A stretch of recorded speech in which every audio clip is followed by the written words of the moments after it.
Welcome to the podcast. It's the magical holidays.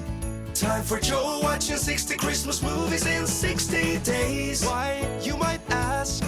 Because it sounds like a crazy task to be watching 60 Christmas movies in 60 days. It'll be struggle, no I won't lie. By the halfway point I will lose my mind, but with your support I'm gonna be fine. So let's have a blast on this Christmas time. Join me now and let's find out about today's Christmas movie. Was it good or bad? Happy or sad? Is there another dead mom and dad? Let's get to it with no delay. It's your old pal Joe and he's happy to say welcome to Joe watches 60 Christmas movies in 60 days. How's it going, everybody? It's me, it's your old pal Joe, and welcome to the next episode, the 48th episode of Joe Watches 60 Christmas Movies in 60 Days. Episode 48. 12 more to go after this. I'm very tired. This is the fourth podcast I'm recording in a row. It's chilly outside. After this, I will go inside and be sad for a little bit, and then I will watch a movie.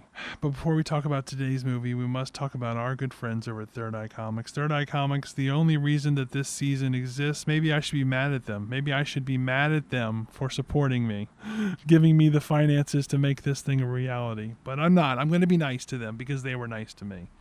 Anyway, Third Eye Comics. If you want anything in the world of comics, gaming, music, movies, and more, including fun snacks, check them out at shop.thirdeyecomics.com. I'm telling you, you'll find something you like there, and hopefully you have the money to buy it, because sometimes money is hard to come by. Let's talk about today's movie, Christmas Casanova. We open in a way we've never had before. Our main character, Elise, is practicing fencing.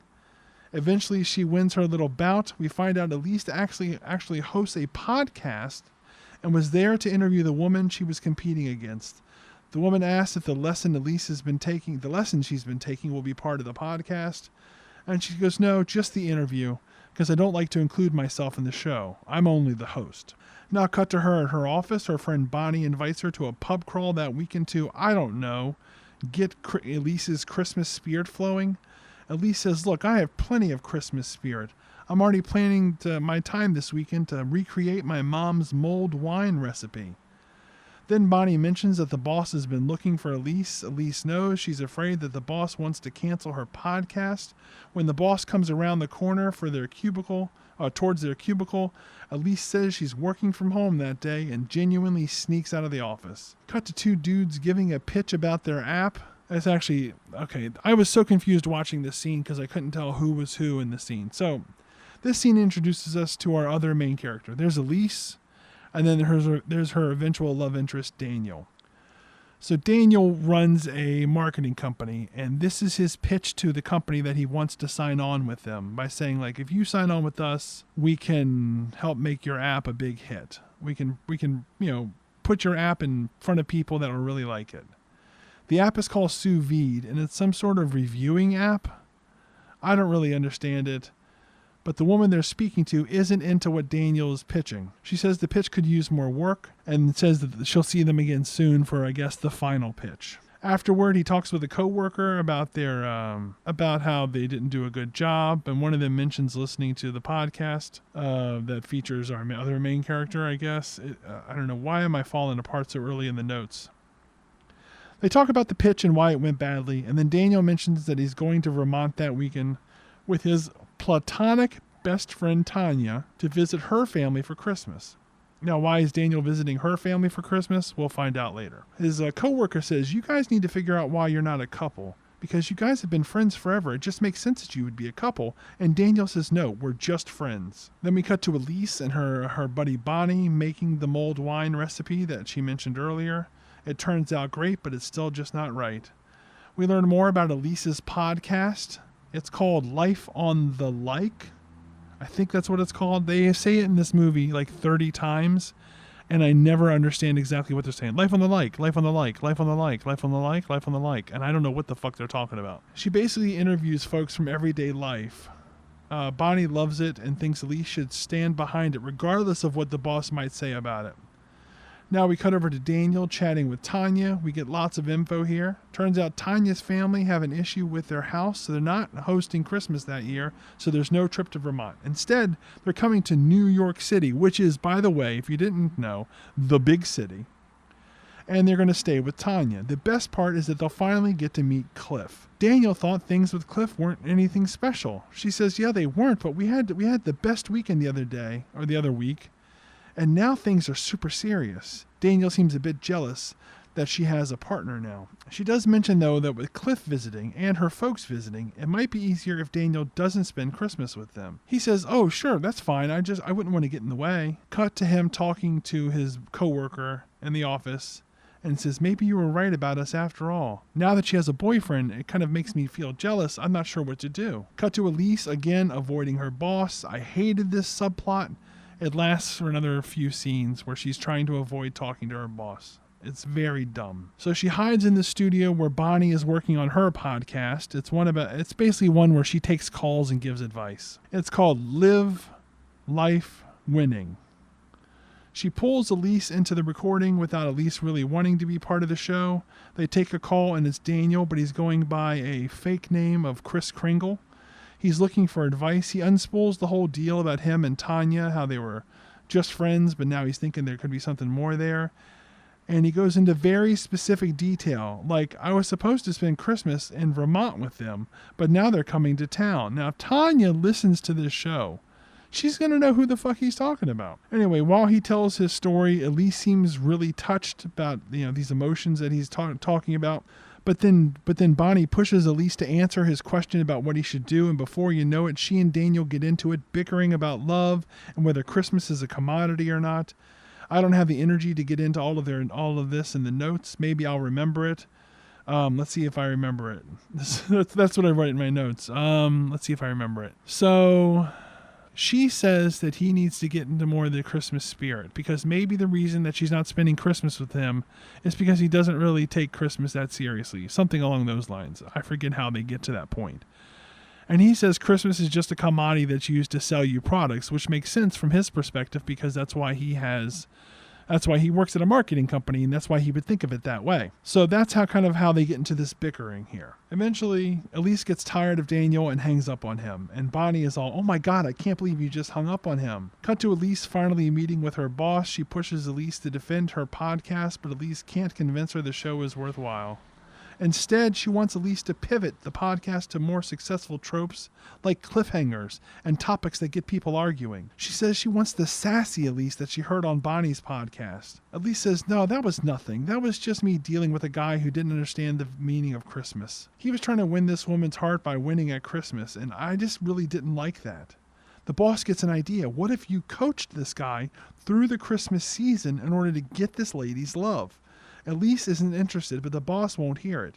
She thinks the idea is great. They can even do a special miniseries and release all the episodes on Christmas Eve. So they don't know the caller is Daniel. They just know him by Kris Kringle. So she wants this caller to become, what they'll do is, this is so complicated to explain. Once the movie gets going, it's a lot easier. But what the boss's idea is that they're going to train Kris Kringle, aka Daniel, to really be into Christmas. And then he will, in turn, show these talents and skills and knowledge of Christmas off to Tanya and impress her. Because if she's into Cliff because he's into Christmas, she could be into Daniel, because then Daniel will show that he's into Christmas. No, it doesn't make any sense, but we have to keep going. Elise is not down with any of this, but has to go along with it because it's her boss. So Bonnie gets the phone number of the guy who called. They look it up, and they somehow figure out it's Daniel, and he works at an ad agency. Actually, yeah, that's exactly what happens. Anyway, cut to Daniel chatting with his dad on the phone, or rather leaving his dad a message. We find out throughout the movie that he and his dad are not very close, and he tries hard to reach his dad. Suddenly, Elise shows up in Daniel's office. She's impressed because it turns out this whole company is run by Daniel. She wants to apologize for how she behaved over the phone and to also pitch him on this idea.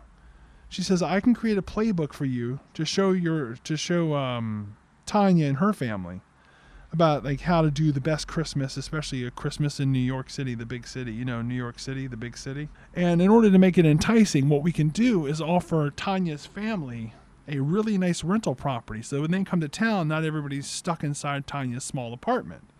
So you can show them how to do a good Christmas. I can record it as a podcast. And during this podcast, the secret story of the podcast that they won't know is that you're also using it to try to win Tanya's heart back. Or not back, but at all. He doesn't like the idea of hiding the truth from Tanya or her family, so he's not interested. Elise understands, but then points out that this would mean he'd get to spend lots of time with Tanya and her family. Suddenly, Daniel's in. Cut to him telling Tanya all about it, but downplaying it like it's a bad idea, but I guess it's reverse psychology because Tanya loves the idea. She really wants to do the podcast, especially after she saw the picture of the rental place that her and her family would get to stay in. Cut to Elise trying to figure out good Christmas plans for Daniel and Tanya and Tanya's family. So after she does some brainstorming, she unspools her plan for Daniel. She tells her buddy that she can't really come up with a great idea for how to do this, so instead we'll just play it by ear and just do fun stuff instead. Can we just move on? Eventually, we jump to Elise showing Daniel how to make some holiday drink, and they get into another argument where they banter and bicker a whole bunch. Eventually, she convinces him that this drink is a good idea for one of the things that they can teach Tanya's family to do. Cut to Tanya and her family arriving. They love the rental place. Daniel tries to take Tanya's jacket, and she's confused as to why he's offering to take her jacket. Watching this, Elise notes how awkward it is between the two of them to the podcast. That's right. So she's recording a podcast almost all the time while she's watching these events take place. So in this case, to give you an example, I feel like this might be an all-time bad episode of the podcast, by the way, my podcast. So she's watching all of this take place, so she speaks into her little microphone. Watching the lack of chemistry between Daniel and Tanya, I wonder if maybe Daniel doesn't have the wrong idea and maybe there isn't a story here about them finding true love. It'll be something like that. So just keep that in mind, that she's constantly recording what's going on around them. We then get short snippets of Elise interviewing Tanya and her parents individually. It's all about Christmas and stuff like that. But Tanya also talks about how much she likes Cliff. Elise is worried if she really does like Cliff this much, it might not be easy to break them up, or it might not be right to break them up. Later, Elise decides to come clean with Daniel. She's not sure if he has a chance to win Tanya's heart after all. Maybe they should change the focus of the podcast. And he goes, no way, I want to try. And in fact, he has an idea for something they can do, and that's to go get roasted chestnuts. Cut to this whole group. Basically it's Tanya and her family and Daniel with Elise trailing behind recording everything. They all go to get chestnuts. The family all love the chestnuts. They love the activity of going to get chestnuts. Tanya tells Daniel that she didn't know he had this in him. What is it? I guess this fun, festive, Christmassy idea of getting chestnuts. Watching this, Elise records herself saying that maybe she was wrong. Maybe Daniel does have a shot. We jump to Elise trying to think of things for them to do and telling herself that Daniel is going to figure out that she's faking it, that she's not some sort of Christmas expert. But then she gets an idea. Cut to her showing Daniel the big Christmas window displays at the stores in the big city. He thinks that this is a great idea to take the family around showing them the windows. But while they're there, Elise and Daniel start looking at the windows themselves, and they start having fun talking about what's going on in the windows. So it's like they're on a date or they're having a good time together without everybody else. Cut to that night where Daniel takes them on the same tour. This is the family and Tanya. They go around, they look at the windows, everybody loves it. Daniel tries to get Tanya to engage with him the way that Elise was engaging with him that morning, but she's just not into it the same level, because when they were chatting earlier, they were joking about, like, okay, so in this window display, it's elves on a ladder. And Daniel would say, isn't that unsafe? One of those elves should be holding the ladder. Something like that. That's a work violation. And Elise would make up some other story about what they're seeing in the window display. And that night, when he's taking Tanya and her family around on the same sort of tour, he's trying to get her to be playful too, but it's just not in Tanya's nature to be playful that way. Seeing this, Elise, we see her narrating the podcast saying that Daniel might have had a bit of a setback. She wonders if maybe they're not right for one another. God, I'm sick of saying this into my show. This movie just keeps going back and forth, and it's just not fun to report about.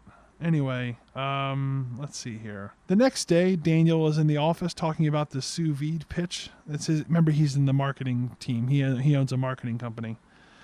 He's in his office talking about the sous vide pitch. The people like the ideas that he's pitching. Jump to Elise getting feedback from the early recordings from her boss. The boss likes him, but the only thing is, well, it's too easy. We need that Cliff guy around to really create some tension here. Cut to Daniel trying to get hold of his dad again. No go. His dad doesn't answer. He has to leave him another message. Daniel meets with Elise and suggests that maybe he should just tell Tanya how he feels. She says, no, that won't work. She makes up a reason why it won't work, but we know the true reason is she needs this podcast to keep going. Instead, she asks Daniel if there's anything that he misses from his home because he's from the same place that Tanya's family is. Something that they could incorporate it into their trips. And he says, yeah, snowshoeing. Cut to everyone snowshoeing. When they take a break, Tanya's mom mentions to Elise that she's gone and listened to a few episodes of Elise's podcast. She really likes them. She thinks Elise does a great job. Now, this is the podcast where she interviews people from all walks of life about what they do. She then asks Elise how long she's known Daniel. When she finds out it's only been a little while, she says, I'm surprised. I would have thought you've known each other for much longer. She implies that there's something going on between Daniel and Elise. After this, Tanya asked to speak to Elise alone. She wants to get some advice. She feels like things are changing between her and Daniel, and she's not sure what to do. She never thought of anything as anything other than her friend, but the last few days have been different. Is she crazy? Has she been overlooking true love all this time? But at the same time, she thinks of Cliff and misses him and wishes he could finally get to town. Elise suggests that maybe Cliff could join them a bit earlier than expected. You know, like maybe he could join the crew because he wasn't planning to come until like a couple days before Christmas. Maybe you can get him to come to town sooner. And she's saying this as if it will help Tanya figure out where her feelings are. But we know this is because her boss wants Cliff to be part of the show as soon as possible. Tanya loves the idea. She also asks Elise to not include any of that in her podcast. And Elise promises not to. But we also see that she's recording it. Cut to Elise and Daniel spending the day together. I guess they're planning more stuff, but all that's actually happening is they're hitting it off together. He talks about being distant from his dad and how his family never treated Christmas as a big deal. And that's part of the reason why he spends Christmas with Tanya's family. He admits that he wishes he could spend Christmas with his family, though. She said maybe you could invite them to join everything. He brushes off the idea. But then he asks her to show him her favorite Christmas tradition. Cut to them picking up special Christmas cookies from a woman named Lola. And then they head over to a park to enjoy them. We find out that this was a tradition of Elise and her mom. We learn that her mom passed away 2 years ago. She's done this tradition alone since. Daniel tries one of the cookies and says they're delicious. He then says the story of Elise and her mom, that should be a podcast. Elise says no. She likes to keep herself out of the podcast. She then changes the subject and asks for additional ideas for Daniel to take Tanya and her family on. He comes up with having a game night. Elise likes the idea. She starts to leave, but then he says he really appreciates her sharing this story with him. She plays it off like it's no big deal, but he assures her it is, and he appreciates it. This touches Elise. Cut to game night. They're waiting for Tanya to arrive. When she does, guess what? She has Cliff with her. Everyone is excited except for Daniel. Cut to Elise getting more feedback from her boss about the podcast. Her boss says that we need more from the love triangle and says, you know what? I got you. Cliff is now a part of the show. And she goes, no, not Cliff. I'm talking about the love triangle between Daniel, Tanya, and you. It's obvious in all your audio that there's something going on between you three. Elise pretends to not know what she's talking about, but her boss insists. She also tells Elise that, look, I'm also not going to have time to review the podcast before it goes out, so don't you screw me over. I want you to include the stuff that I'm telling you to include. Don't disappoint me. Cut to Elise and Bonnie. Remember, Bonnie's her work buddy, decorating an office Christmas tree. Elise talks about how she feels regret about all of her lies with Daniel, both with him, both lying together and also to him. Bonnie says, I've noticed something different with you, Elise. You've basically opened up. But Elise ignores her and says that she's going to double down on getting Daniel and Tanya together. Next up, a carriage ride through Central Park. We jump directly to the carriage ride, getting ready to take off. But it's not just a carriage ride for one. There are 3 carriages all together. Or 3? Is it 3? No, maybe it's 2. It doesn't matter. Anyway, Elise gives Daniel a big speech about going after Tanya, but his heart doesn't seem to be in it as much as it once was. So the idea here is that they're not sure who's going to be sitting with whom. Each carriage can only fit up to 3 people. And so to figure this out, Elise rigs things. And she says, I have planned seating so everyone can get to know everyone. So, Cliff, I want you to sit with Tanya's parents so that you can get to know them. And I guess that'll just leave Tanya and Daniel. You can sit together. But then the parents are like, what about you, Elise? You have to go on one of the carriages. And she's like, no, that's fine. I don't need to be on one of the carriages. But then this starts a whole bunch of confusion about who is going to be sitting with who. It ends up being the parents are with Elise and Tanya is with Cliff and Daniel. We then get some stuff between Cliff and Daniel where it's very awkward. Eventually, Cliff says he can't wait to listen to the podcast, and it seems to hit Daniel that this will now be heard by him later on. On the ride, the couple, Cliff and Tanya do coupley things, and Daniel just sort of takes it all in. Jump over to the other trio. Elise brings up the possibility to the parents of Daniel and Tanya being together. And they admit, we always thought that might happen someday, but, I think by this point, they're just destined to be friends. Plus, they really like Cliff, and he seems to make Tanya happy. Then they say that maybe there's someone else out there for Daniel, and they kind of give Elise a look. Cut to Daniel and Elise planning the next day's events. Daniel doesn't really seem to be into it. They start talking about the plan and how it might not come together. Elise assures Daniel that even if things with Tanya don't work out, she can tell that Tanya's family truly loves him and he'll never lose his place in the family, in case that's what he was worried about all along. And if you think about it, that does seem to be what he's worried about. He's probably not really into Tanya romantically, but remember, all of this started when she told him that he wouldn't be able to come to Christmas because they were full. There wasn't enough space at her place. It was just going to be Cliff and her parents. And so he was suddenly being cut out of the family that he'd spent all these Christmases with. Anyway, Daniel takes this in and starts to think about that as a possibility. Then they move on to planning the next thing. But then he talks about how maybe they'll need to adjust the podcast if Tanya doesn't come around. Maybe they should just go ahead. Maybe they should just change the podcast. Maybe the B love story as opposed to the A love story. Maybe they could focus on the B love story. He says this as his face gets closer and closer to Elise's. It's basically that he's just admitting that he's into her. It seems as if they're going to kiss, but then an oven timer goes off.